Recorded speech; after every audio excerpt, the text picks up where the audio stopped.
Doctor Shailesh Kharkwal जी, Singapore से। राधे राधे महाराज।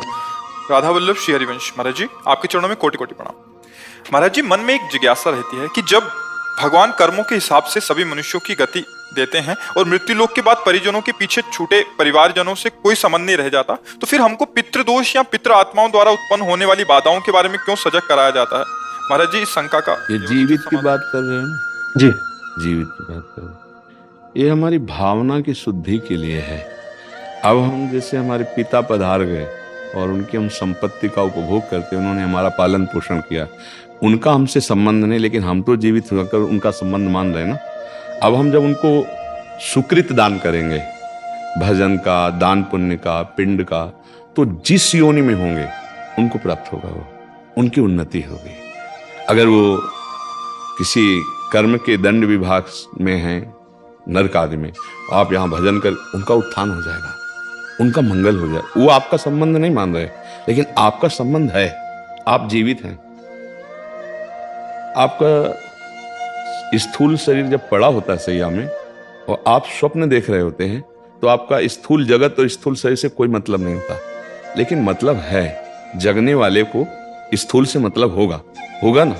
ऐसे ही जब शरीर छूटता है तो इस स्थूल जगत का उसका संबंध विस्मृत हो जाता है, लेकिन आपका जागृत है, आप उसका कल्याण कर सकते हैं, क्योंकि वो आपका पिता रहा है। उसको पता नहीं है, उस समय उसको ज्ञान नहीं है, लेकिन आपको पता है, तो आप उसका मंगल कर सकते हैं भजन के द्वारा, तीर्थयाटन के द्वारा, पिंडदान के द्वारा। अगर आप नहीं करते हैं तो आपका कर्तव्यहीनता होगी, क्योंकि आपका कर्तव्य बनता है। उन्होंने आपके लिए जो भी किया, अब वो चले गए, उनका कर्तव्य खत्म हो गया आपके प्रति। अब आपका कर्तव्य उनके प्रति है, क्योंकि आपका पिता का संबंध था। अब उनका मंगल होना चाहिए। तो हम अगर पिता की संपत्ति नहीं, तो हम संपत्ति कमाएं, उनके लिए दान करें, वो दान उनको समर्पित करें, तो वो जहां भी होंगे उन्नति प्राप्त हो जाएगी, उनको उत्थान हो जाएगा, उनका स्थिति से उत्थान हो जाएगा, मंगल होने। मानो किसी मनुष्य शरीर में गए, अब उनको जो दंड मिलने हैं, उनको जो प्रारब्ध रचना हुई, और आपने भजन बल दे दिया, तो सब रुक जाएगा, उनका जीवन मंगलमय हो जाएगा। इसलिए प्रथा बनाई गई कि उनका अधूरा कार्य आप पूरा कर सकते हैं, उनको भगवत प्राप्ति करा सकते हैं। आप जब भजन करके भगवत प्राप्त होंगे, संकल्प करेंगे, तो बोले 21 पीढ़ियां तर जाती हैं, 14 आगे की और 7 पीढ़ी की, तो वो तो पिता है, उनको तो परम पद मिल ही जाएगा। उनको स्मृति नहीं है, आपको स्मृति है। अगर समझा कि स्मृति क्यों नहीं रहती, तो जैसे आप स्वप्न में होते हैं तो आपको जागृत शरीर की स्मृति नहीं रहती कि वस्तुतः मेरे शरीर को सुंदर सैया पर सुलाया गया है, मैं एक स्वप्न देख रहा हूं, ऐसा बोध नहीं होता। स्वप्न सत्य होता है और ये स्थूल शरीर का विस्मरण होता है, समझ रहे ना। ऐसे ही वो जिस लोक में गए हैं, तो आपका विस्मरण हो चुका है, आपका कोई संबंध उनकी स्मृति में नहीं है। वो जहां है, जैसे अभी आप आए हैं, तो आप कहीं से आए हैं ना, पूर्व में कहीं ना कुछ थे, आपको कोई स्मरण नहीं है। लेकिन यदि पूर्व में आपका कोई संबंधी ऐसा है जो भजन तप और आपको, तो आपका ज्ञान विज्ञान प्रकाशित होने लगेगा, अचानक आपकी स्थिति बदलने लगेगी, शरीर की, स्वभाव की और वैभव की, क्योंकि आपका संबंधी कोई संकल्प कर रहा है। इसीलिए जब कोई भगवान का भक्त पैदा होता है, तो जो पितर अन्य लोकों में होते हैं, उनका परम मंगल होना निश्चित हो जाता है। तो वो कुल धन्य माना जाता है, वो धन्य हो गया, सो कुल धन्य उमा सुन जगत पूज्य सुपनीत, क्योंकि सतरत सा लोकांतर्यत। अब उस कुल में पैदा हुआ, वो चाहे नरक में पितर हो, चाहे स्वर्ग में हो, दोनों बंधन युक्त हैं। एक सुखास्पद है, एक दुखास्पद है, लेकिन दोनों से पतन होता है, दोनों गिरते हैं, नरक भोग कराते हैं, स्वर्ग भोग कराते हैं। लेकिन भजन बल वो उनको परमार्थ की स्थिति, परम पद प्रदान कर सकता है। अब पुत्र अपने पिता माता की क्या, पीछे की पीढ़ियों को, पितामह आदि को भी परम पद प्रदान कर सकता है। ये बात है, उनको हमारा संबंध खत्म हो चुका है, हमारा कर्तव्य उनके संबंध का निर्वाह करना है। जैसे बहुत लोग हैं, पिता के लिए गया श्राद्ध आदि करते हैं, यज्ञ कराते हैं, भोज कराते हैं, पिता के निमित्त वो उसको सुकृत प्राप्त होता है। जाकर के पिता के निमित्त से भागवत कराते हैं, जप करवाते हैं, कीर्तन करवाते, ये सब उसको प्राप्त होता है। तो वो जीवात्मा जो पिता बन के आया था, उसको पता नहीं है, पर आपके इस दान पुण्य के बल से उसके जो दंड विधान थे वो क्षमा हो जाएंगे और आगे बढ़ जाएगा। इसलिए कहा जाता है कि जहां पुत्र हुआ, परिवार में संतान हुई, चाहे वो बच्ची हो चाहे बच्चा हो, तो वो पिता प्रसन्न होता है कि अब हमारी दुर्गति नहीं होगी। ये भजन साधन, अगर हमसे चूक हो गई तो ये भजन साधन के द्वारा मंगल कर देगा। लेकिन यदि ऐसा ना हुआ तो फिर पुत्र का होना ना होना बराबर है। इसलिए माना जाता है ना, संतान हो गई, हमारी आत्मा है, ये हमारे लिए कुछ करेगा। अगर हम चले भी गए तो हमारा कल्याण ये करेगा, क्योंकि हमारा वंशज है, उसके संबंध से उसको प्राप्त हो जाता है। तो महाराज जी, दो और प्रश्न आते हैं दिमाग में इसमें महाराज जी। एक तो इसमें फिर पुत्र हो या पुत्री हो, उसमें कोई भेद नहीं होना चाहिए? नहीं होना चाहिए, नहीं है, इसमें भी नहीं है।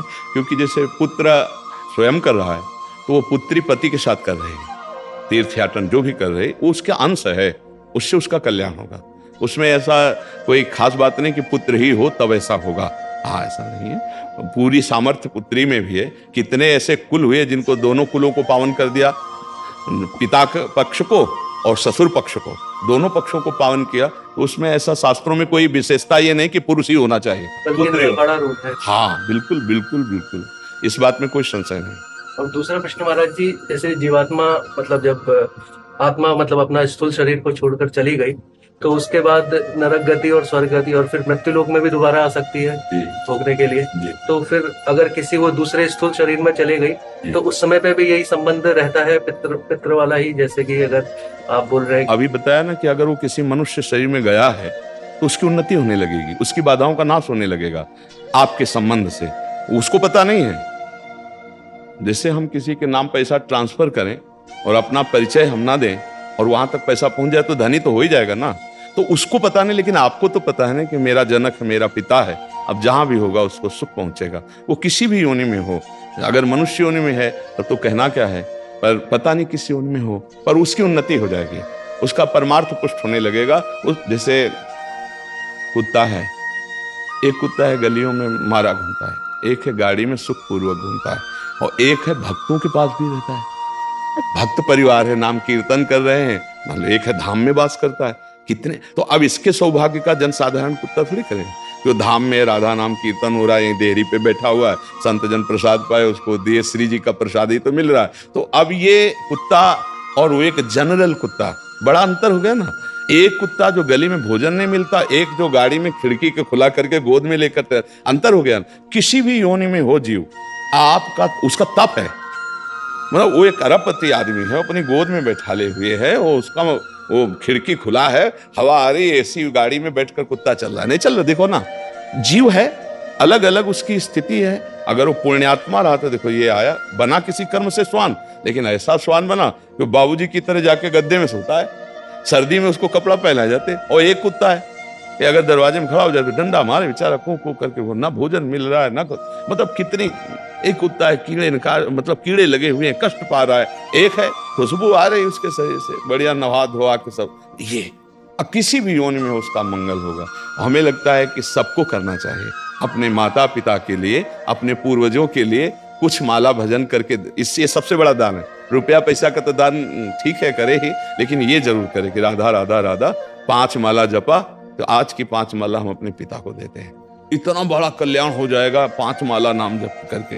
और अगर आप रोज 1 माला दें, पिता है तो उनका कल्याण हो जाएगा। ये गुप्त बात है आंतरिक, कि वो आपसे संबंध नहीं रखते, लेकिन आप जीवित हैं, आप उनसे संबंध रखते हैं, तो ऐसा करना चाहिए।